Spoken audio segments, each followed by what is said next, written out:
अस्सलाम वालेकुम। आप देखें keyboard question like and share subscribe दूर करें। कैटलॉग ओपन हो चुकी है। कैटलॉग व्हाट्सअप पे बनी हुई है। मैंने पहले भी बोला मेरे नंबर के साथ देखें, मेरे नंबर को सेव करें, जिस मर्जी नाम से करें।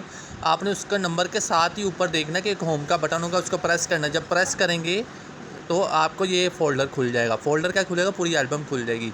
आप ये देखिए सारी कैटलॉग बनी है, प्राइस मेंशन है, साइज़ मेंशन है, एक एक चीज़ मेंशन है, मशीन क्या, छोटी से छोटी बड़ी से बड़ी जो भी पिक्चर अपलोड की हुई हैं उसको, एक पिक्चर को एक तरीके से अपलोड किया, फिर दूसरी आइटम तीसरी। जैसे इसमें ये नहीं कि चीज़ें सारी सेम सेम लगेंगी और इतनी कैटलॉग फजूल भर दी, ऐसा सीन नहीं है। हर चीज़ को एक तरीके से बनाया। अगर की चेन है तो की चेन का फ़ोल्डर अलग है, झुमके का अलग है, कुंदन का अलग है, पेपर का अलग है, मशीन का अलग है, नग का अलग है, स्टोन का अलग है, कटर्स का अलग है। हर चीज़ एक स्टेटस, एक कटर, एक डिज़ाइन के साथ उसको मेंशन किया है। मिसाल ये मोल्ड है, मोल्ड देखने एक प्लेट को एक प्लेट के साथ ही मेंशन किया हुआ है। इस तरीके से कैटलॉग बनी हुई है। आपने जो भी कुछ लेना हो कैटलॉग से ले सकते हैं। विजिट करें, इंशाल्लाह ताला आपको सब कुछ मिल जाएगा। अल्लाह।